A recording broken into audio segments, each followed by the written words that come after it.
નું હવે એ શરૂ કરું તે પહેલાં કહી દઉં, આપણે ખ્રિસ્તીઓ એ પણ ન્યાયકાળને માનીએ છીએ.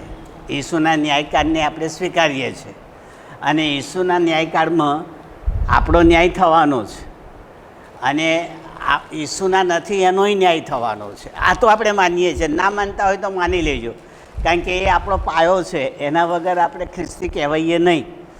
પણ આપણો ન્યાય કેવી રીતે થશે એ આ હિજકીએલના સાથે મેળ ખવડાવવાથી ખબર પડે એવો છે. તમે આ હિજકીએલનું મેળ ખવડાવો ને તો ખબર પડે. હવે કેવી રીતે આપણે શીખી ગયા એ પહેલાં જોઈ લો. 22મા અધ્યાયે જ્યારે શરૂ કર્યું 22, ત્યારે મેં કહેલું કે યહોવાએ પહેલો ન્યાય એની પ્રજાનો કર્યો, એટલે પસંદ કરેલી જાતિનો કર્યો, અને એ આ 24મા અધ્યાયમાં પૂરો થશે. 22, 23 ને 24. એનો અર્થ શું નીકળે કે જ્યારે મારો પ્રભુ ન્યાય કરવા બેસે ને ત્યારે પહેલાં આપણને પકડશે, આપણો પહેલો ન્યાય કરશે, પછી બીજાને પકડશે. એટલે આપણે ચેતવણી આવી કે ખ્રિસ્તીઓએ તો સીધું ચાલવાનું જ, બીજા વાંકા ચાલે તો એ જાણે. આપણે આપણું વાંકું જીવન ચાલે નહીં. આ ચેતવણી મળી. પણ બીજો લાભ કયો મળ્યો? આ શરૂ કરું તે પહેલાં કહી દઉં, કારણ કે આ છેલ્લું છે 24મો અધ્યાય. પછી બીજો ન્યાય આવી જાય છે અન્ય પ્રજાનો, પણ આ આપણે છીએ એટલે કહું છું. બીજો આ જે ન્યાય પ્રભુએ એની પ્રજાનો કર્યો એ વાંકી ચાલતી હતી, એટલે એને શિક્ષા થઈ. ગુલામગીરીમાં ગયા, કપાઈ ગયા, મુશ્કેલીમાં આવ્યા, એ બધું થયું. પણ જુઓ, પણ 23મા અધ્યાયમાં જ્યારે આવ્યા ત્યારે પ્રભુએ શું કહ્યું? ભલે મેં એમને શિક્ષા કરી, પણ એમાંથી મેં બચાવેલા તો છે, થોડા ઘણા તો રાખી મૂક્યા છે. એને હું પાછા બોલાવીશ અને મારા મંદિરના ભાગ્યા બનાવીશ, અને એ આમાં આવશે. આ 24મા અધ્યાય પછી 25-26માં એ ભાગ્ય બનાવે. એટલે આપણા ખ્રિસ્તી ન્યાયમાં હું આવું સમજું છું. સાંભળો, શાંતિલાલનો ન્યાય થાય, સમજો, અને શાંતિલાલે જો ઈસુનો સ્વીકાર કર્યો હોય અને પાપની માફી ના માગી હોય તો વિશ્વાસના કારણે હું દેવનો દીકરો બનું, પણ પાપની તો શિક્ષા થાય જ. મરણદંડની શિક્ષા ના થાય, એ ઈસુએ ભોગવી લીધી, પણ ઠપકો તો મળે જ, સોટી તો વાગે જ. એટલે એ બતાવવા માટે આપણા બાઇબલમાં ગઈ વખતે આપણે શીખી ગયા, ઈસુની પાસે, ભરવાડની પાસે, ભલા ભરવાની પાસે 2 સોટી છે, એક કરુણાની અને એક ઐક્યની. આપણે શીખી ગયા. એટલે એની કરુણા એના આડા ચાલતા લોકો ઉપર પણ રહે, અને આડા ચાલનારને મારવા માટેની લાકડી એટલે એકતાની લાકડી હોય, એકતા કરે, મારીને એકતા કરે. એમ જ્યારે આપણે અવળા ચાલીએ પણ જો ખરેખર પ્રભુ પર વિશ્વાસ કરતા હોય તો ઘરમાં તકલીફ આવે, માંદગી આવે, ખોટ જાય, ગમે તે નુકસાન થાય, અને ભાન કરાવે પ્રભુ કે જો આડો ચાલ્યો હતો ને એટલે આવું થયું, અને પછી પસ્તાવો કરીએ, ફરી પાછા આપણને પ્રભુ સમૃદ્ધિ આપે. એ અયુબમાં જાય. અયુબની કસોટી થઈ, બધું જતું રહ્યું, પણ 2 ગણું મળ્યું. એમ તકલીફ ખ્રિસ્તીઓની ના થાય એવું તો માનશો જ નહીં. ખ્રિસ્તીઓ પણ આડા ચાલે જ, ભૂલ થાય અને પ્રભુની શિક્ષાના ભાગ્યા થાય, પણ પ્રભુ તજી દે નહીં, ફરી પાછા પકડી લાવે, ફરી શોધી લાવે. હવે એ મને સાચું કેમ લાગ્યું? તો ઈસુએ કહ્યું, હું ઉત્તમ ઘેટાપાળક છું અને હું ખોવાયેલાને શોધવા આવ્યો છું. એટલે આપણે ઘેટા, એ પાળક, આપણે એના ઘેટા. આપણે ખોવાઈ જઈએ તો ઈસુ શું કહે છે? હું ખોવાયેલાને શોધવા આવ્યો છું. એનો અર્થ એ થયો કે શાંતિલાલ ખોવાઈ જાય તો એ મારો પ્રભુ શોધી કાઢે. કેમ આડો ગયો, કંઈ ગયો, ચાલ પાછો દેવળમાં, મારું ભજનમાં ચાલ. ઘણા બધા વંખવાઈને દેવળમાં ના આવતા હોય તો પછી થોડા વખત પછી સોટી વાગે એટલે આવે. આ ઈસુએ ઘેટા શોધવાનું કહ્યું. પછી કહ્યું કે જો કોઈ માદું થઈ જશે ને તો હું એને ઉંચકી લઈશ અને પાટો બાંધીશ, એટલે દવા કરીશ. ઘણા બધા ખ્રિસ્તીઓ દવા કરીને સાજા થયા પછી વાડામાં આવે છે. તે પહેલાં ભૂલા પડી ગયેલા હોય છે, વ્યસનના કારણે, ખોટી સંગતના કારણે શરીર બગડી ગયું, દવાખાનામાં ગયા, પણ પ્રભુ ત્યાંથી સાજા કરીને વળી પાછા મંદિરમાં ને ભજનમાં ને સંગતમાં લાવે. આ ઈસુનું કામ. માંદાને ઉચકવાનું ને પાટો બાંધવાનું, બરાબર, એ આપણને લાગુ પડે ભરવાડ તરીકે. અને ત્રીજું એ કામ ઈસુએ કહ્યું તે કેટલાક ઘેટા એવા છે કે જે મારા વાડાના છે પણ મારા વાડામાં નથી આવ્યા, છે વાડાના પણ હજુ વાડામાં આવ્યા, એટલે મારા પર વિશ્વાસ કરે છે, મને પ્રભુ માને છે, પણ કોઈ મંડળીમાં જોડાયા નથી હજુ. નથી મેથોડિસ્ટમાં ગયા કે નથી મુક્તિ ફોજમાં, નથી CNIમાં ગયા કે નથી બ્રધરનમાં, નથી બેપ્ટિસ્ટમાં ગયા કે નથી એલાયન્સમાં, કોઈ મંડળીના સભ્ય નથી. અને એવા ખ્રિસ્તીઓ કન્વર્ટેડ હોય, જોજો તમે, કન્વર્ટેડ હિન્દુમાંથી ખ્રિસ્તી થયા હોય ને ત્યારે બીવે તમારી સાથે આવીને ભજન કરવા માટે, ઘરમાં બેસીને ભજન કરે, ઓનલાઈન જુએ ને સ્તુતિ આરાધના કરે, પણ દેવળમાં ના આવે. એટલે ઈસુ તો ઓળખી જાય કે મારું ગેટું છે પણ મારા વાડામાં નથી આવ્યું, તો હું એને મારા વાડામાં લાવીશ. આવું મને ખબર છે, થોડા વર્ષો પહેલાં મારા ગામની પાસે કાસોર ગામ છે, કાસોર, આ ભાલેજવાળું નહીં, મારા ગામ પાસેનું, એના જે મુખી હતા ને પટેલ, એ ખ્રિસ્તી થયા, પણ શરમના માર્યા ગામના આગેવાનના કારણે દેવળમાં ના આવે. પણ જ્યારે પાળખ મુલાકાતે જાય ને ત્યારે અછોવાના કરી નાખે અને પ્રાર્થના કરાવવાની ફરજ પાડે. બાઇબલ એ વાંચીને સમજીને પછી નીકળવા દે, ત્યાં સુધી નીકળવા ના દે. એટલે ઈસુના વચન પર પ્રેમ, ઈસુના સેવક પ્રેમ. પણ આપણા ગામડામાં તો તમે જાણો છો, આપણી મંડળી મોટા માટે BC-માંથી થયેલી હોય અને પેલા ઊંચ વર્ણના, એટલે કયા મોડે આવે? જાતિભેદના કારણે. એટલે ઈસુને ઓળખે, ઈસુ એમને ઓળખે, પણ મંડળીની સંગતમાં ના આવે. પણ મને કહેવા દો, 5 વર્ષ પછી એ સરપંચની ચૂંટણીમાંથી રિટાયર થયા પછી નાતાલના દિવસે પાડજના મંદિરમાં આવ્યા અને સાક્ષી આપી. તો એ ઘેટું આવ્યું કે નહીં? ઘેટું પ્રભુનું જ હતું પણ વાડામાં નહોતું. હવે વાડામાં લઈને આવ્યા, તમે નહીં, પ્રભુ લઈને આવ્યા. એ તાકાત મારી નહીં, પ્રભુની તાકાત.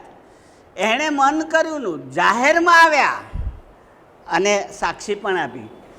આવા કેટલાક છુપા ખ્રિસ્તીઓ છે. ભગવા વસ્ત્ર પહેરનારા સાધુઓ પણ ખ્રિસ્તીઓ છે, તમને નહીં ખબર પડે. તમે વાત કરો ત્યારે ખબર પડે કે હું ઈસુને જ માનું છું, પણ હવે આ ધંધા લઈને બેઠા છીએ એટલે આ ધંધો ચલાવવાનો. ના, પેલા પોશાકના કારણે એમની આવક થાય, લોકો દાન આપે અને ઘર ચાલે, સાધુગીરી કરે, પણ હૃદયમાં ઈસુ હોય અને ઈસુ એને ઓળખતા હોય તો એ ખોવાઈ ગયેલું નહીં, એ વાડાનું જ ગેટું, પણ કોઈ સંજોગોના કારણે એ સંગતમાં આવી શકતું નથી. પણ પ્રભુ એવું કરશે કે આવા ખોવા બહાર રહેલા ખ્રિસ્તી વિશ્વાસીઓના ઘેટા પ્રભુ વાડામાં લાવશે, એવું ઈસુએ કહ્યું છે અને પાઉલે સ્વીકાર્યું છે. અને આપણે ભલે ગભરાતા હોય પણ તમે કોઈકને વાત કરજો. ભાદરણમાં સુવાર્તા પ્રચાર કરવા વર્ષો પહેલાં ગયેલો હું, બહુ વર્ષો પહેલાં, 50 વર્ષ પહેલાં, ત્યારે એક ભાદરણમાં તો પૈસાદાર લોકો, પેલા પટેલો, બધા પરદેશવાળા, બધા ફોરેન, આખું ગામ ધર્મજ અને ભાદરણ જાણીતું છે. હા, યાદ રાખજો.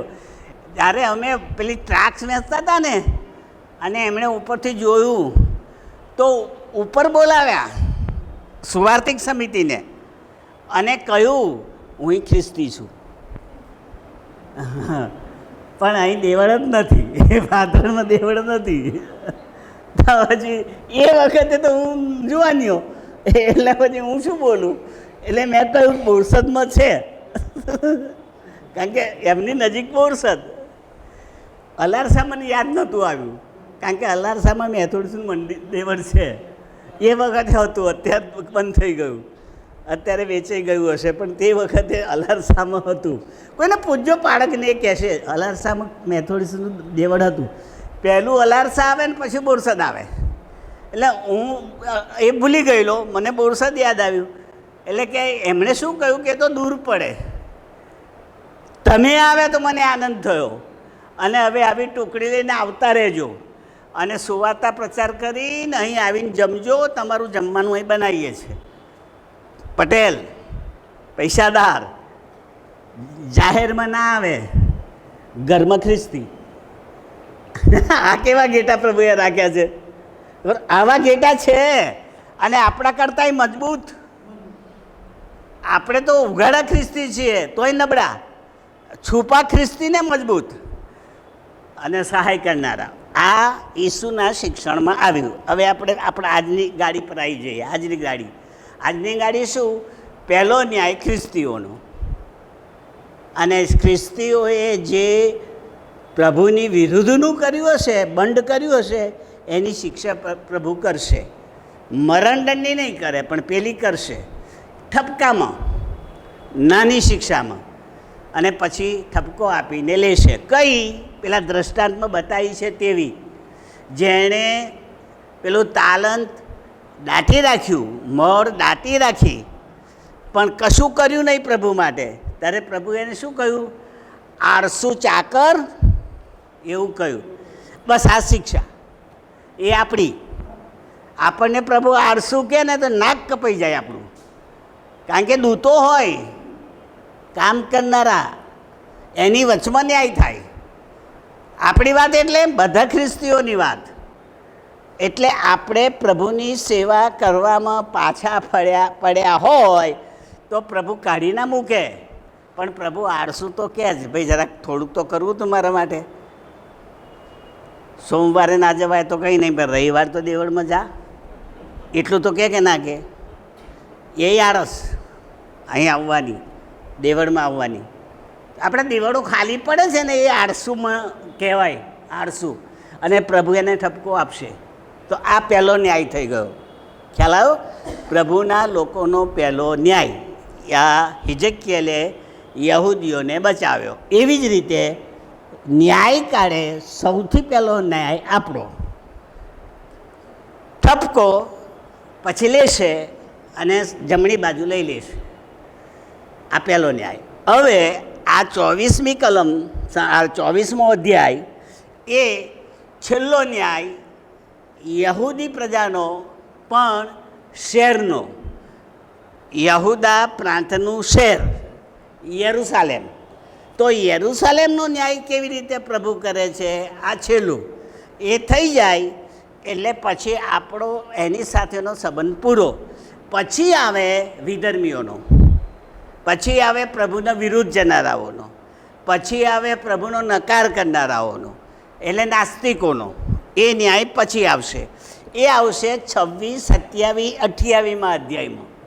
એ બીજી પ્રજા, એને આપણી સાથે લેવા દેવા નહીં, પણ આજના અધ્યાયમાં તો આપણી લેવા દેવા છે. તો હવે કાઢો 24મો અધ્યાય, પહેલી કલમ. યરુસાલેમની વિશે લખેલું છે. વળી 9મા વર્ષના 10મા માસની 10મીએ યહોવાનું વચન મારી પાસે આવ્યું. એટલે કયો વર્ષ, કયો મહિનો, કયો દિવસ એ બતાવ્યો. આ યાદ રાખજો. આ મેથડ છે લખવાની પદ્ધતિ હિઝકિયલની, એમાં અર્થ નહીં, સમયગાળો બતાવે કયા રાજાનો, કયું વર્ષ, કયો મહિનો, કયો દિવસ. એટલે કેમ? કારણ કે એ સાચું છે એ સાબિત થાય. માની લો કોઈ કહે કે આ તમારું વચન તો ખાલી કલ્પના છે, તો પછી ઇતિહાસમાંથી પેલો રાજા બતાવવાનો જો આ રાજા છે કે નહીં, એનું 10મા વર્ષ હતું કે નહીં, એણે રાજ કર્યું હતું કે નહીં, તો પછી આ કંઈથી ગપ્પું આવ્યું? આ તો તારીખ સાથે આપ્યું છે. એટલે આપણું બાઇબલ ઐતિહાસિક સત્ય છે એ બતાવવા માટે પ્રભુ દરેક વખતે આવું કંઈક ને કંઈક આપણને બતાવે છે. આગળ વાંચીએ બીજી કલમ. હે મનુષ્ય પુત્ર, તું દિવસનું એટલે આજના દિવસનું નામ લખ. બાબેલનો રાજા આજે યરૂશાલેમની નજીક આવી પહોંચ્યો છે. આ યરૂશાલેમનો ન્યાય. કયો ન્યાય? બાબેલનો રાજા આવ્યો યરૂશાલેમની નજીક.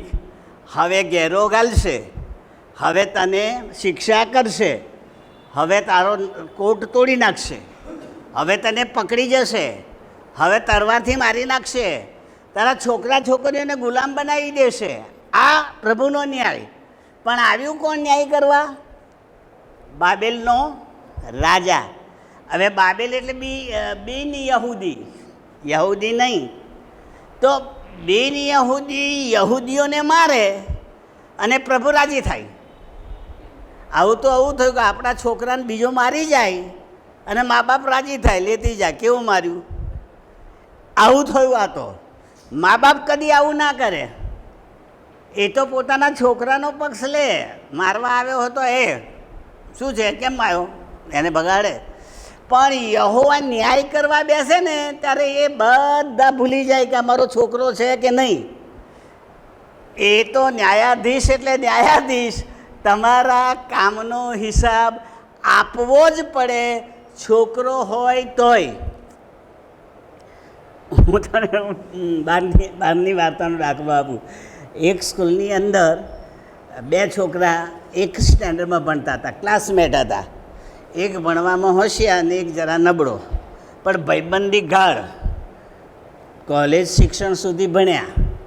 પણ એક છોકરો જે હોશિયાર હતો એ કોલેજમાં જઈને LLB કર્યું ને બેરિસ્ટર થયો અને વકીલ બન્યો. અને આ છોકરો હતો ભણવામાં નબળો હતો એટલે કોલેજમાં ના ગયો, પેલું ભણતર છોડીને ધંધે વળગ્યો. પણ મિત્રતા રહી. પછી જે વકીલ હતો ને તે જજ બન્યો, જજ બન્યો. અને આ છોકરો હતો ને એને પૈસાની અવળી લત લાગી ગઈ ને એટલે ગુંડો બન્યો, ચોરી કરવા લાગ્યો, લૂંટફાટ કરવા લાગ્યો. એ ચોરી કરવામાં આનાથી ખૂન થઈ ગયું. કોઈના ઘરમાં ચોરી કરવા ગયો હશે, મારી દીધું હશે, પેલો મરી ગયો. એનો કેસ જે કોર્ટમાં ગયો ને એ કોર્ટનો ન્યાયાધીશ એનો ભાઈબંધ હતો. તમે સમજો, ક્લાસમેટ અને પાછા મિત્ર, પાકા મિત્ર. અને પછી પેલાને જોઈને એણે કહ્યું, પેલા ગુનેગારે, કે ભાઈ બચાવજે મને, તારો ભાઈબંધ છું, ક્લાસમેટ છું. તો કહે છે અહીં હું તારો ભાઈબંધ નહીં. બહાર નીકળ્યા પછી ભાઈબંધ, અહીં હું ખુરશી પર શાની બેઠો છું? ન્યાયની. એટલે અહીં મારો બાપ હોય ને કે મારો છોકરો હોય ને તો અહીં કોઈ નહીં. અહીં હું ન્યાયાધીશ અને તું ગુનેગાર. એટલે કાયદા પ્રમાણે જે શિક્ષા થશે એ તને કરીશ. એટલે કે આપણી મિત્રતાનું શું હતા કે ગઈ. આપણે ખ્રિસ્તીઓને ઈસુએ મિત્ર કહ્યા છે, ઈસુએ આપણને મિત્ર કહ્યા છે. અને છીએ આપણે એના મિત્રો જ છીએ. એ દુઃખ સુખમાં ભાગ પણ લે છે. પણ જ્યારે ન્યાય કરવા બેસશે ને ત્યારે મિત્ર નહીં હોય, ત્યારે ન્યાયાધીશ હશે. અને ત્યારે મેં જે કંઈ ખોટું કર્યું હશે એનો હિસાબ એ આપણી પાસે લીધા વગર છોડવાના નથી. આ કોણે કહ્યું? પાઉલે કોરિન્થની મંડળીને. શું કહ્યું? આ શરીરમાં રહીને આપણે જે કંઈ ભલું કે બુંડું કર્યું હશે એનો હિસાબ ખ્રિસ્તના ન્યાયાસન આગળ આપવો પડશે. પાઉલ બોલે છે ભાઈ, શાંતિલાલ નહીં. શાંતિલાલ તો તમને બતાવે છે લખેલું, મારું હોય તો ના માનશો, પણ પાઉલનું તો માનજો, કારણ કે પાઉલ પ્રભુનો સંત છે ને એણે બાઇબલમાં લખ્યું છે. આ શરીરમાં રહીને એટલે ખ્રિસ્તીઓએ અને બિન ખ્રિસ્તીઓએ જે કંઈ કર્યું હશે, ભલું કે ભૂંડું, એનો હિસાબ ખ્રિસ્તના ન્યાયાસન આગળ આપવો પડશે. ન્યાયાસન ઉપર કોણ? ખ્રિસ્ત. ખ્રિસ્ત એટલે કોણ? આપણો પ્રભુ, આપણને પ્રેમ કરનારો, આપણું ભરણ પોષણ કરનારો, દર રવિવારે દેવળમાં લાવનારો, આપણને શક્તિને સામર્થ્ય આપનારો, અરે આપણો ભરવાડ પણ ન્યાયાસન પર બેઠો ને એટલે બધું ભૂલી જાય. પછી તું કોણ ને હું કોણ, હવે મને હિસાબ આપ. અને જ્યારે હિસાબ આપવાનો આવે એ આપણો પહેલો ન્યાય. જો ક્લિયર થઈ જજો, બિલકુલ ક્લિયર કરી દેજો. કદી મને કે તમને નરકની શિક્ષા થવાની નથી, બિલકુલ કાઢી નાખો મગજમાંથી. મરણની શિક્ષા થવાની નથી, પણ અવળા ચાલેલાની શિક્ષા થાય. ઠપકો તો મળે જ, આળસુપણું તો દેખાય, થોડું ઘણું સહન તો કરવાનું આવે, અને દૂતોની વચ્ચે. હવે સવાલ એ આવે છે કે જો મને મારા પાપના કારણે મૃત્યુનો દંડ ના થતો હોય અને મને સ્વર્ગમાં જ જવાનું હોય, તો ઠપકા સાથે હું સ્વર્ગમાં જાઉં તો એ જેણે સાંભળ્યું હોય એની આગળ મારું કેવું થાય? તમે સમજો, હું અહીં તમને બાઇબલ શીખવાડું છું અને કોઈક મારાથી ખોટું થયું અને પછી મને કોઈએ ધમકાવ્યો, કહ્યું આ ખોટું છે, આવું ના શીખવાડાય, તો મને તો દુઃખ થાય કે નહીં?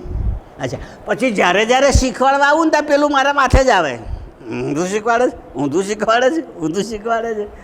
એટલે કાયમ માટેનું આ દુઃખ, કારણ કે તમે આવવાના, હું રહેવાનો, એટલે પેલું મને યાદ આવ્યા કરવાનું. એટલે આપણા આ સમજવા જેવું છું, હસું છું પણ સમજવા જેવું છે. આપણું શરીર નાશ પામી જાય પણ આપણું મન નાશ પામતું નથી. આપણું મન આપણા આત્મા સાથે પરમેશ્વરને મળવાનું છે, એટલે ત્યાં જાય છે પરમેશ્વર સાથે. શરીર જતું રહે છે, મગજ જતું રહે છે, બુદ્ધિ જતી રહે છે, મન નથી જતું. તો મન ગવાયું તો ત્યાં અસર કરે. આ તો તમે માનો કે ના માનો,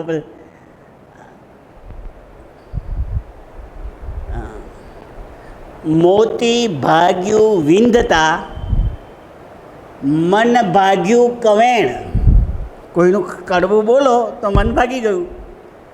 ફરી, મોતી ભાગ્યું વિંધતા મન ભાગ્યું કવેણ, ઘોડો ભાગ્યો ખેલતા નહીં સાધો નહીં રેણ. સમજ્યા તમે? ઘોડા પર મુસાફરી થાય પણ પગ તૂટી ગયો એટલે કામનો નહીં, એને પ્લાસ્ટર ના મરાય, નકામો. એમ કોઈ આપણને કડવું કે અને મન તૂટી ગયું પછી એ રિપેર થતું નથી, એને રેણેય ના થાય ને રિપેરેય ના થાય. એ મન મારા મરતી વખતે મારા આત્મા સાથે પ્રભુની આગળ જાય અને ફરિયાદ કરે, પ્રભુ વગર વાંકે પહેલાં એ મને આવું કહ્યું. હવે તમને એવું થશે કે શાંતિલાલ કયા આધારે બોલે છે આવું, પણ મારા બાઇબલમાં લખેલું છે કે હાબેલનું લોહી પરમેશ્વરની આગળ આજે બોલે છે. તમે સમજો છો હું કહું છું? એ લોહી તો નીકળી ગયું, લોહી તો જતું રહ્યું, પણ કોઈક છે જે લોહીના માટે પ્રભુને પોકાર કરે છે, એ છે મન. એટલે આપણે કદી કોઈના મનને ઠેસ પહોંચાડવાની નહીં, નહીં તો નડશે, ઉપર જઈને નડશે. ભલે પતિ પત્ની હોય એ કે મા બાપ હોય કે ગમે તે, સાચું ખોટું કહીએ નો વાંધો નહીં, પણ એને એના મનને તૂટી જાય એવું નહીં કરવાનું. હા, એ અગત્યનું છે. તો હવે આ મેં તમને ન્યાયની વાત કરી, હવે આગળ જઈએ, ત્રીજી કલમ.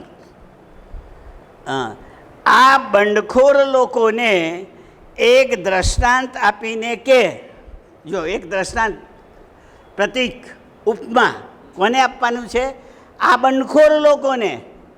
મને કહે છે પ્રભુ, આ બંડખોર લોકોને, આ પ્રભુની વિરુદ્ધ જનારો ને આને કહે છે. તમારી જાતને તમે કહેજો, જો પ્રભુની વિરુદ્ધ જાઓ ત્યારે, હમણાં નહીં, હમણાં તો પ્રભુ આગળ બેઠા છો, પણ કોઈક સંજોગો આવશે કે જ્યારે તમે પ્રભુની સામે બળવો કરશો ત્યારે આ કહેજો કે ઓ બંડખોર, તમારી જાતને કહેજો ઓ બંડખોર, પ્રભુ સુધારી લેશે. તો કહે છે આ બંડખોર લોકોને એક દ્રષ્ટાંત આપીને કે પ્રભુ યહોવા કહે છે, કઢાઈ ચડાવો, તેને ચડાવીને એમાં પાણી રેડો. આ રૂપક છે, પ્રતીક છે. ખરેખર કઢાઈ મૂકવાની નહીં, આગ સળગાવવાની નહીં, પણ એમાં પાણી ઉકાળવાની વાત આવી. તો હું આવું સમજું છું, હવે તમે જે માનતા હોય તે, લાગુ પડે છે યરુસાલેમને. શરૂઆત કરી યરુસાલેમથી, કારણ કે ન્યાય યરુસાલેમનો છે. તો યરુસાલેમમાં લોકો તો હશે ખરા કે નહીં? શહેરમાં લોકો હોય કે ના હોય? યરુસાલેમ વાસીઓ હશે. તો એ લોકોને કહે છે પ્રભુ તમારા માટે, હિજકીએલને કહે છે વાસણ ચડાવો, મોટી દેગ, મોટી કઢાઈ, એમાં પાણી રેડ અને આગ લગાડ. હિજકીએલને કહ્યું. હવે હિજકીએલે આગ સળગાવે ને કઢાઈ મૂકીને પાણી ગરમ કરે તો કોક તો પૂછે ને કે ભાઈ આ શું છે, શાને લગાડ્યું, શાની કઢાઈ? તારે કહેવાનું તમે આ કઢાઈમાં જવાના છો, તમારા માટે આગ સળગી છે, પ્રભુ તમને ઉકાળવાના છે આમાં. જો આ ન્યાય પ્રભુ ન્યાય કરવાનું રૂપક વાપરે છે કઢાઈનું. એ લોકો શું કરતા હતા એ સમજી લો. એ લોકો જે માંસ ખાવાનું હોય ને, માંસ બકરો કાપ્યો હોય કે ગોધો કાપ્યો હોય કે હળવાન કાપી હોય બહાર, ત્યારે એને આવી કઢાઈમાં નાખીને ઉકાળતા હતા. ભાઈ એ તો એમને અનુભવ હતો કઢાઈનો. એને ખૂબ ઉકાળ્યા પછી ચડી જાય ત્યારે ખાય, અને અંદર ઓગળી જાય તે ચરબી. તો પ્રભુ કહે છે ચરબી ઓગળી જશે, આ પાણી ગરમ કરી રહ્યા છે પ્રભુ. જે વ્યક્તિ અભિમાની બને, પ્રભુ એની ચરબી ઓગાળી દે, એને સીધો કરી નાખે. આ ન્યાય કાળે કોઈનું નહીં ચાલે. ભાઈ આ તો મારું બાઇબલ મારી આગળ ઉગાડું કે છે, શાંતિલાલ નહીં લાગવું પડે ને તમને નહીં લાગવું પડે. એટલે મહેરબાની કરીને આ કઢાઈ પ્રભુનો ન્યાય હોય તો આપણે અભિમાન છોડી દેવું જોઈએ ને જીવન સુધારવું જોઈએ, જેથી કઢાઈમાં જવાનું આવે નહીં. પણ યહૂદી પ્રજા માનતી નહોતી, એટલે કહ્યું કે કઢાઈ ચડાવો ને એમાં પાણી રેડો. ચોથી કલમ, માંસના ટુકડા એટલે સારા સર્વ ટુકડા, જાંગ બાવડું એવા એકઠા કરો, હાડકામાંથી સારા લઈને એમાં ભરો. સારું માંસ આપણા બાઇબલમાં છે ને, રાંગ એટલે જાંગ, એને સારી માનવામાં આવી છે, કારણ કે યાજકો માટે લઈ લેવામાં આવતી હતી ખાવા માટે. જ્યારે અર્પણ થાય ને ત્યારે યાજકોને જે મળે ને એ રાંગ લઈ લેતા હતા, અને એમાંય પાછું જમણા પગની. જમણા બાઇબલમાં લખ્યું છે, ભાઈ બાઇબલમાં હું નથી કહેતો, બાઇબલમાં કહે છે જમણા પગની રાંગ એ યાજકોની થાય. આવું એટલે સૌથી સારું માંસ આપણા ત્યાં, આપણા ખ્રિસ્તીઓના મોડે તો મેં સાંભળ્યું છે, હું ઘણી વખત લેવા જાઉં ત્યારે ઊભો જોઉં ત્યારે શું કે ચાંપ આપો. એટલે હું ભડકું કઈ ચાંપ, મેં તો જોઈ ના હોય, પણ હું ખાતરી કરવા માટે ઉભો કે હવે ચાંપ પેલો કઈ આપે છે. પણ પછી ખબર પડી કે તો આ પાંસળીઓને ચાંપ કહેતા હતા. પાંસળીઓને, આ પાંસળી જે હોય ને એને ચાંપ કહેતા હતા, અને એ ચાંપ માગતા હતા. પણ રાંગ તો બાઇબલમાં લખેલું છે. તો રાંગ, હાડકા અને સારું માંસ આ કઢાઈમાં નાખો. તમે સમજ્યા? હું હજુ નથી સમજ્યા. રાંગ એટલે કે જાંગ એટલે પાળક વર્ગ, યાજક વર્ગ, પ્રભુના સેવક વર્ગ, સારા લોકો, ધર્મગુરુઓ, ફાધરો ને પુરોહિતો, કાર્ડિનલો, બિશપ અને પોપ, આ બધા સારા માણસમાં જાય. આપણા કરતાં ચડિયા હતા ભાઈ, તો માનો કે ના માનો, હોય તો હોય જ, એ તો સ્વીકારીને ચાલવાનું. તો પ્રભુ કહે છે એને પહેલાં નાખો, પછી તમારો વારો. ન્યાય કાળે જ્યારે ન્યાય થાય ત્યારે મારા ધર્મગુરુને પહેલાં પ્રભુ ન્યાય કરે ને ત્યારે મને રાજી પોવા, હવે આમનું થશે તે આપણું થશે. ખ્યાલ આવે શું કહું છું તે? વાલા ભાઈ બહેનો, બાઇબલ કેટલું બધું ઉઘાડું શીખવાડે છે. કઢાઈ મૂક અને સારામાં સારું માંસ પેલું નાખ. જે મારા કામ કરનારા યાજક વર્ગ છે તેની વાત આવી, એમને શિક્ષા પહેલી કરો. આ છેલ્લી વાત છે, પ્રભુના લોકોનો ન્યાય. યાદ રાખીએ, આપણે પાસ્ટરેટમાં હોઈએ કે સમિતિ કે કમિટીમાં હોઈએ, પણ પ્રભુના તો ખરા કે નહીં? ખરા. એમાં જે આગેવાનો છે એનો નંબર પહેલો અને બાકીના રહી ગયા એનો નંબર બીજો. અચ્છા, આગળ વાંચીએ.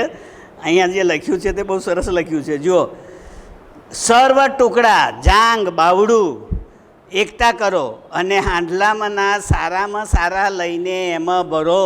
હાડકાનું જે સારું હોય એ એમાં ભરવાનું. કયું હાડકું સારું? મતલબ ગુડલી, નળો. ભાઈ ખ્રિસ્તીઓને નળો પેલું એના લીધે ઠોકીને ખાવા બહુ મજા આવે છે. ખાધા પછી પણ, માંસ ખાધા પછી પણ ઠોકે અને અંદરનો માવો કાઢીને ખાય. એ ગમે છે કેટલાકને. તો પ્રભુ કહે છે કે એને લાવો, એમના હાડકાના માવાને આમાં લાવીને નાખો.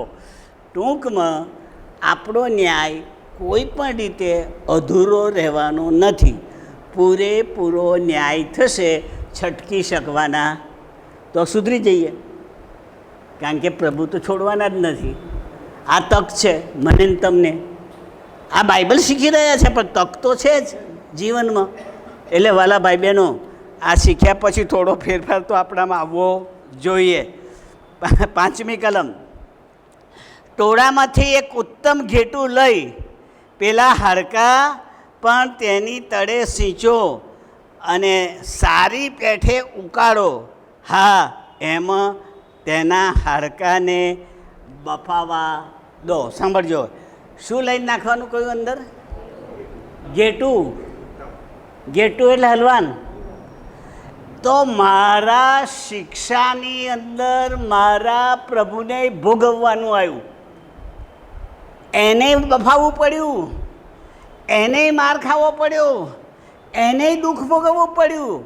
કારણ હું મારા પાપની શિક્ષાના કારણે મારા ઈસુ એટલે દેવનું હલવાન કઢાઈમાં ગયું, શિક્ષામાં ગયું. મારી શિક્ષા ભોગવી. ઈસુ પણ એના લોકોને બચાવવા માટે કઢાઈ સાથે જાય છે. દેવ મને બચાવવા માટે એકનો એક દીકરો મોકલે છે. એ સારું કે ચેતીએ, એનો સ્વીકાર કરીએ ને બચીએ. પણ પછી આટલું કર્યા પછી જો દીકરાને ના માનીએ ને તો પછી પ્રભુ જાણે ને આપણે જાણીએ, બીજા કોઈ એમાં કશું કરી શકે નહીં. સારું, આગળ વાંચીએ. એના હાડકાને બફાવા દો. 6ઠી કલમ. એ માટે પ્રભુ યહોવા કહે છે, કઢાઈની પેઠે એની અંદર મેલ છે ને જેનો મેલ તેમાંથી નીકળી ગયો નથી એવા ખૂનીનગરને અફસોસ. ટુકડે ટુકડે તેને બહાર કાઢો અને તેના પર ચીઠી નાખવાની નથી. યરૂશાલેમ બફાયું પણ પ્રભુ પ્રભુ છે. એટલે શું કહે છે? હવે ટુકડો ટુકડો કાઢી લો, જેને હું બચાવવા માગું છું ને કાઢી લો, બાકીનું બળી જશે. કોને બચાવ્યા? ટુકડો ટુકડો કાઢવાનું કહ્યું એટલે કોઈક તો બચ્યું. કોણ બચ્યું? જેનો મેલ કપાઈ ગયો તે, જે શુદ્ધ થઈ ગયું એ બચ્યું, અને જે મેલ હતો તે બળ્યું.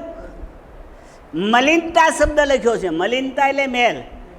હવે હું મારી વાત તમને કહું, મારી બનેલી. હું જ્યારે 18 વર્ષની ઉંમરે શિક્ષક બન્યો ને, ત્યારે મને રાંધવાના પ્રયોગો કરવાની ટેવ.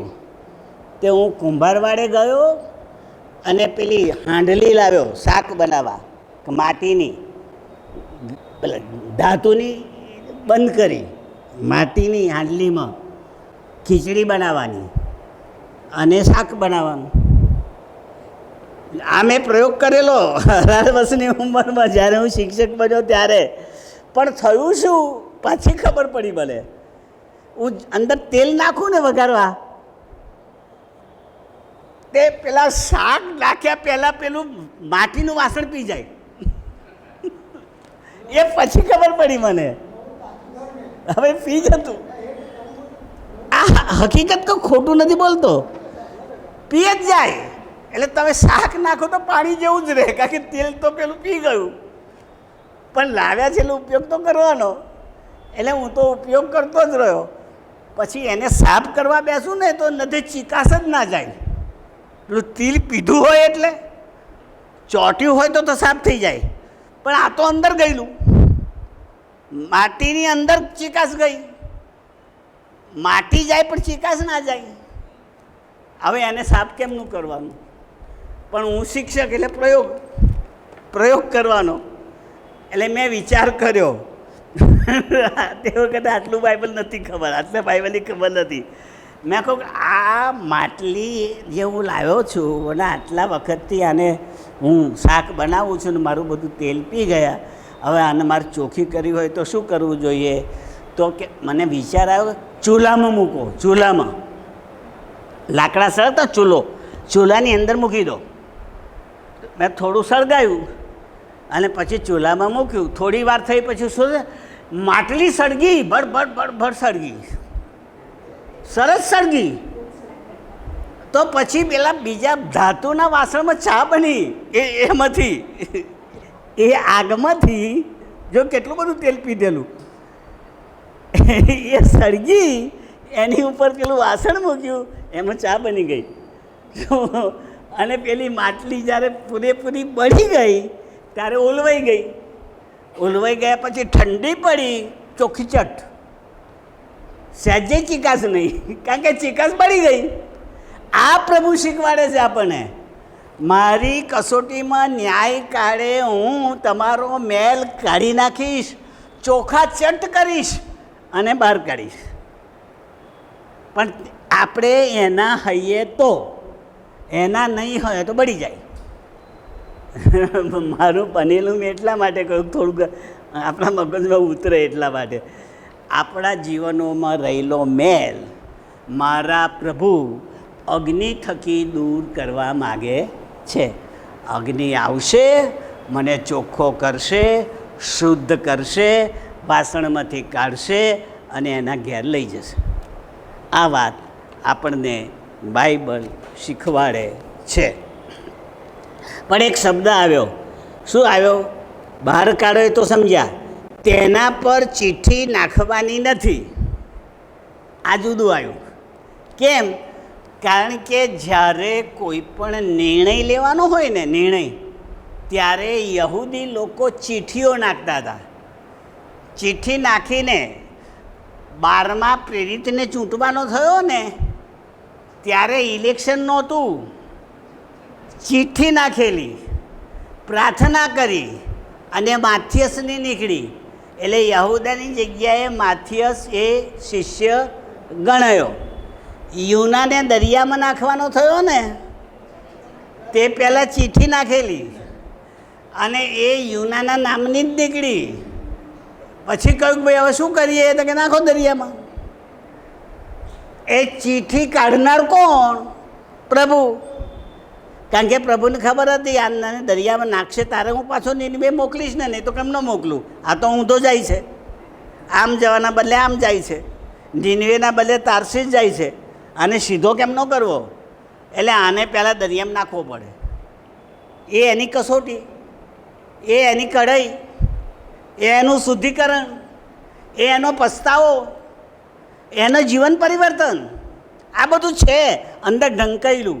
પણ આપણે તો પેલું ઉપરનું જોઈએ છીએ એટલે યાદ નથી આવતું. તો શું થયું? એણે કહ્યું કે છે કે મને દરિયામાં નાખો. એટલે દરિયામાં નાખવાનો હતો કે મરી જવું તો સારું, પણ પ્રભુને એને નીનવે મોકલવાનો હતો, મરવા કેમ દે? એટલે એના માટે જ માછલી બનાવેલી. માછલીઓ તો બહુ હશે અંદર દરિયામાં, પણ આ સ્પેશિયલ માછલી હતી જે યુનાને ગળવા માટે જ તૈયાર હતી, ત્યાં જ ઊભી રહેલી કે આ નાખે ઊંઘળી જવું. અને આપણું બાઇબલ કહે છે યુનાને જેવો નાખ્યો એવો એ માછલીના પેટમાં ગયો અને 3 દાડા પ્રાર્થના કરી. કંઈ? હા, માછલીના પેટમાં, તારા કઢાઈમાં. પ્રાર્થના કરનારાઓને બચાવે. આપણી કસોટીના કાળમાં પ્રાર્થના કરજો, હાંક મારજો, પ્રભુ બચાવો, અમે માસ પામી રહ્યા છીએ, પ્રભુ સાંભળશે. અને પેલી માછલીના પેટમાંથી યુનાને બચાવ્યો તો કઢાઈમાંથી આપણને બચાવશે. પણ કેટલાક અંદર કેટલાક લખ્યું છે, બધા નહીં. ભાઈ લખ્યું હોય એને જ માનવાનું. આપણી આશા નહીં રાખવાની કે બધા સેન્ટેનરી ચર્ચના બધા કેન્ડિડેટ નહીં. કેટલાક જેટલા પ્રભુને હાંક મારે તે, જેટલા પોતાના પાપને ધુએ તે, જેની મલિનતા દૂર થાય તે, એને પ્રભુ બચાવે. અને એ નાખીએ. એટલે અહીં ચીઠી નાખવાની વાત નથી, અહીં તો બધાનો ન્યાય, બધાનો. ચીઠી નાખીને ન્યાય નહીં. ચીઠી નાખીને હોય ને તો જેને વધારે મત મળે જીતી જાય, ઓછા મળે તે ફેલ જાય. તો આ યહૂદીઓ એ તો પાક્કા માણસ, ચીઠી નાખવાની હોય તો. એટલે પ્રભુએ ન્યાય કાઢે ચીઠી રદ કરી. ચિઠ્ઠીવાળો ન્યાય નથી જોઈ દો. અહીં તો બધા મારો હું બચાવું એ બચે, બાકીના બધા જાઓ. એટલે આપણે ઈસુને હાંક મારવી જોઈએ. આ યાદ રાખજો. 7મી કલમ, કેમ કે તેનું રથ તેની અંદર છે, તેણે તે ખુલ્લા ખડક ઉપર પાડ્યું છે, તેણે તેને જમીન પર પાડ્યું નથી, તે ધૂળથી ઢંકાઈ જાય. હાલેલુયા. અહીંયા 2 અર્થ છે, 2 અર્થ. તેનું રક્ત તેની અંદર છે, એટલે માણસનું રક્ત માણસની અંદર છે. પણ કઢાઈમાં રક્ત ના આવે. કઢાઈમાં તો માંસ છે. માંસ એટલે ખોરાક, રાંધવાના, કપાઈ ગયેલા જાનવરના આખું નથી નાખ્યું, પણ હલવાન તો આખું નાખ્યું. અંદર વાંચી ગયા હલવાન, ત્યાં માંસ નથી લખ્યું, હલવાન અંદર ગયું. તો ઈસુનું એકેય હાડકું ભાંગવામાં આવ્યું નથી. વાંચી જજો, એક પણ હાડકું ભાંગવામાં આવ્યું નથી. આખા વધસ્તંભ પર ગયા છે. વધસ્તંભ પર જડાયેલા માણસોના હાડકાં ભાંગવામાં આવતા હતા, પણ ઈસુના માટે ના. કારણ કે બાઇબલમાં ના કહેલું એનું એકે હાડકું ભાંગવામાં આવશે. પણ લોહી તો નીકળ્યું, વધસ્તંભ પર લોહી તો નીકળ્યું, પણ એ લોહી જમીનમાં ના ગયું, ફળક ઉપર ગયું. કારણ કે ઉપર ટેકરા પર એમને પથ્થર ઉપર વધસ્તંભ પર જડેલા. એટલે ઈસુનું લોહી ધૂળમાં ગયું નહીં, ઢંકાઈ ગયું નહીં, ખુલ્લું રહ્યું. અને મારું બાઇબલ કહે છે ખુલ્લું રહેલું લોહી એ જીવતું કહેવાય. એને દફનાવવું પડે, એને ઢાંકવું પડે, નહીં તો પ્રભુની નજરમાં એ અયોગ્ય ગણાય. ખુલ્લું લોહી. પણ આ તો દેવના દીકરાનું લોહી હતું, અને એટલે ખુલ્લું વહેવડાવવામાં આવ્યું.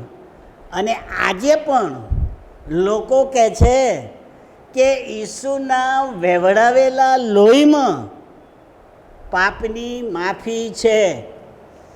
અને હું પીટીસી કરતો હતો કઠલાલમાં, ત્યારે મારા ટીચર ભટ્ટ હતા, બ્રાહ્મણ, ગુજરાતી વિષય શીખવતા હતા. 1962ની વાત. ત્યારે એમણે આ કાવ્ય આવી રીતે શીખવાડેલું કે છે કે લાકડા પરથી વહેતું લોહી આજે પણ ટપ ટપ ટપ ટપક્યા કરે છે. આ બોલેલા ભટ્ટ. લાકડા પરથી વહેવડાવવામાં આવેલું લોહી, એમને ખબર જ ના હોય કે ઈસુ મરી ગયા ને ઈસુનું લોહી લાકડા પરથી ટપક્યું, કારણ કે બ્રાહ્મણ છે અને એમને કોઈ ઈસુની વાત ના કહી હોય. પણ કવિતા આવી એટલે કવિતા સમજાવી તો કહે છે આજે પણ ટપ ટપ ટપ ટપક્યા કરે છે. પછી કોલેજ પૂરી થઈ, કઠલાલ સ્ટેશન પર બેસીને નડિયાદ જવાનું એમને, એટલે હું જઈને એમની જોડે બેઠો. એટલે મેં કહ્યું, સાહેબ એ લોહી કયું તમે શીખવાડ્યું, એ કયા લાકડા પરથી વહ્યું, શાનું લાકડું હતું? સાહેબ હતા મારાથી થોડા મોટા, પણ સાહેબ તો ખરા જ ને. પછી એમણે કહ્યું કે તો કવિતા. મેં કહું ના સાહેબ, એ કવિતા નહીં, જેણે એ કવિતા લખીને એ ઈસુના વધસ્તંભના લાકડાની વાત ઉપર લખી છે. અને એ ઈસુનું લોહી આજે પણ જગતના પાપોની માફીના અર્થે જીવતું છે અને ટપક્યા કરે છે. એ કહે છે તું ખ્રિસ્તી છું એટલે મને ખ્રિસ્તી બનાવવા આવે? મેં કહું ના હોય, તમારે ખ્રિસ્તી બનવું હોય તો બનો, ના બનવું હોય તો ના બનો. હું શું કરા ખ્રિસ્તી બનાવું? પણ હું કહું છું એ લોહીનો ઉપયોગ કરો પાપની માફી જોઈતી હોય તો. કારણ કે બાઇબલ કહે છે ઈસુના વહેવડાવેલા રક્ત દ્વારા આપણને પાપની માફી મળે છે. એ વાત અહીંયા આવી, પર્વત ઉપર વહેવડાવવામાં આવ્યું. એ પાછું પ્રકટીકરણમાં આવશે. જોજો પર્વત ઉપરથી વહેવડાવેલું લોહી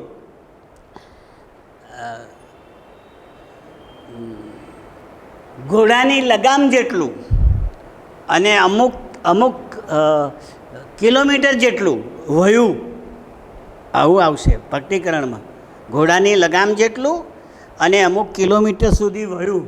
પણ એ ઈસુનું નહીં, એ પેલા વિપત્તિ કાળમાં યહૂદીઓનું, એમને મારવાના છે, મહાવિનાશ, બહુ મોટું કાપાકાપી, એમાં એમનું લોહી વહેશે. પણ એ પ્રકટીકરણમાં છે, એ થાય ત્યારે થાય. અહીં તો સીધી વાત છે કે એ લોહી આપણા માટે ઢંકાયું નહીં પણ ખુલ્લા ખડક ઉપર વહેવડાવવામાં આવ્યું છે, જે કોપને ઉશ્કેરીને વેર લે, પ્રભુના કોપને ઉશ્કેરે અને આપણને શિક્ષા કરે. યાદ રાખીએ, લોહી ના વાપરીએ તો પ્રભુ રાજી ના થાય, અને પ્રભુ રાજી ના થાય તો વેર આવે, નુકસાન આવે, ન્યાય આવે. એટલે બેસ્ટ ઉપાય કયો? ઈસુનું લોહી લઈ લો, ઈસુના લોહીનો સ્વીકાર કરો, પાપની માફી મેળવી લો. પાપ તો થયા કરશે પણ લોહી વહેતું ને વહેતું રહેશે. એ અટકવાનું નથી ન્યાયકાળ સુધી. એ જીવતું લોહી છે, મરણ પામેલું નહીં. મારું બાઇબલ કહે છે લોહીમાં જીવ છે, એવું બોલે છે લેવીના પુસ્તકમાં. લોહીમાં જીવ છે. એટલે તમે જ્યારે જાનવરને કાપો ત્યારે લોહી સાથે નહીં ખાવાનું, એ લોહી કાઢી નાખવાનું, એને ધૂળમાં ઢાંકી દેવાનું, ખુલ્લું રાખવાનું નહીં. માણસ હોય કે જાનવર હોય, લોહી ખુલ્લું રાખવાનું નહીં, કારણ કે લોહીમાં જીવ છે. પણ ઈસુનું જીવ તો ખુલ્લું રહ્યું, એટલે ઈસુનો જીવ ખુલ્લો રહ્યો, ઈસુનું જીવન ખુલ્લું રહ્યું. એ આજે પણ આપણને ફાયદાકારક થઈ રહ્યું છે. આ યાદ રાખજો. 9મી કલમ. એ માટે પ્રભુ યહોવા કહે છે કે ખૂની નગરને અફસોસ, એટલે યરુશાલેમ, હું પણ લાકડાનો ઢગલો મોટો કરીશ. હાલેલુયા. લાકડાનો ઢગલો શું કરવાનો? આગ સળગાવવા. આ યરુશાલેમને બાળી નાખવા માટે હું ઢગલો મોટો કરીશ, વધારે આગ લગાડીશ. આવું થયેલું નબુકદનેસર રાજાના વખતનું થયેલું, જો ખબર હોય તો.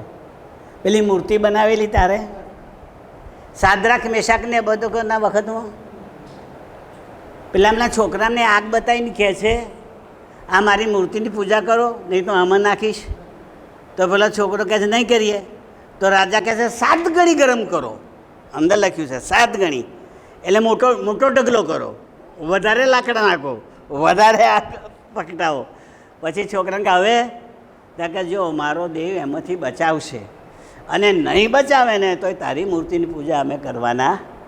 એટલે રાજાને એટલો બધો ગુસ્સો ચડ્યો ને કે ત્રણેય છોકરાને પહેલવાનોને કહ્યું ઉચકીને નાખી દો અંદર ભઠ્ઠીમાં.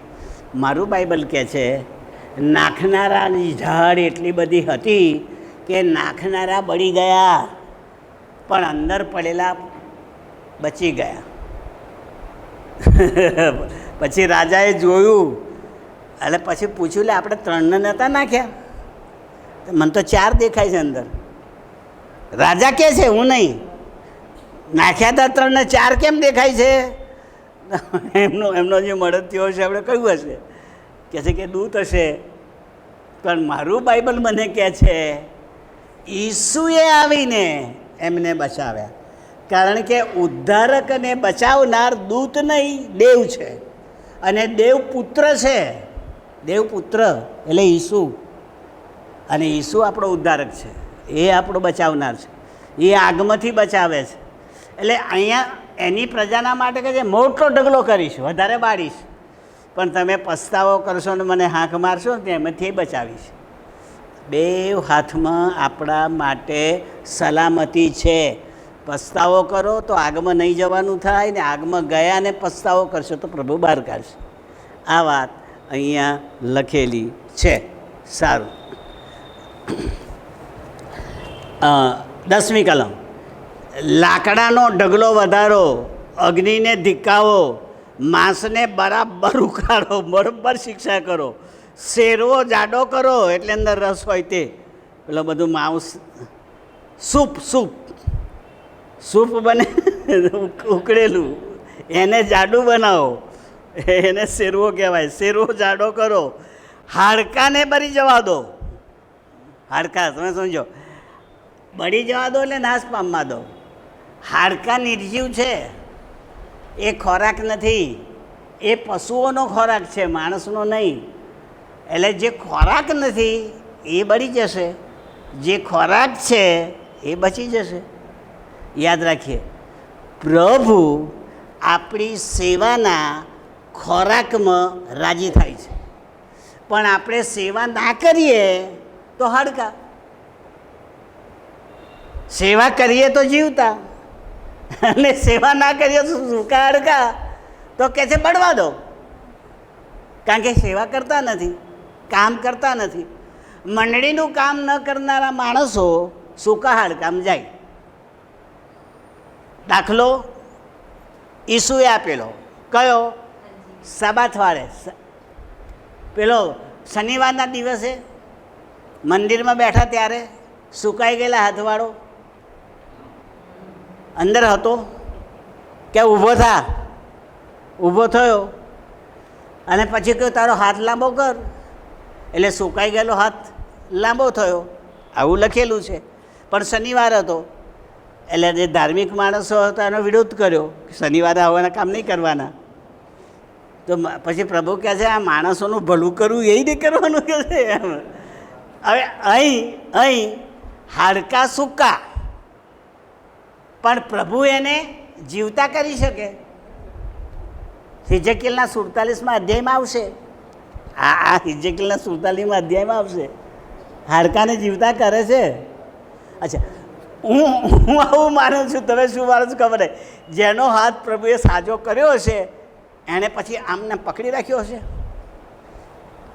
આમને આમ જ સુકાઈ ગયેલો હોય તો ટેવ પડેલી હોય નહીં આમ રાખવાની ના, પછી એ વપરાતો હશે, ઊંચો નીચો થતો હશે, કામ કરતો હશે, દેવળમાં જતો હશે, દાન આપતો હશે.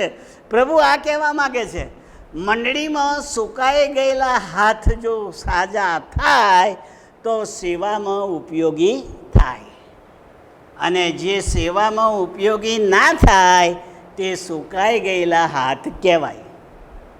હવે ચેતજો, કંઈક તો કરજો સેવાનું, કે પછી તમારા હાથમાં જે કંઈ આવે તે કંઈક તો આવશે, પ્રભુ આપશે.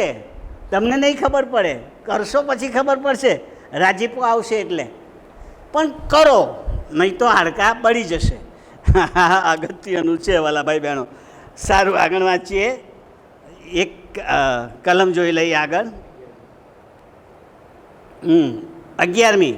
પછી તેને થાળી કરીને અંગારા પર મૂકો, જેથી તે ગરમ થાય, તેનું પિત્તળ તપી જાય, તેની અંદરનો મેલ પીગળીને એનો કાટ બળી જાય. જોયું તો, શિક્ષાનો સાર આવી ગયો, શિક્ષાનું પરિણામ આવી ગયું. કયું? આ બધું વફાઈ ગયું, ખાલી કહી દો. હવે આ કઢાઈ છે એને ઊંધી વાળી દો અને ઠંડી થવા દો.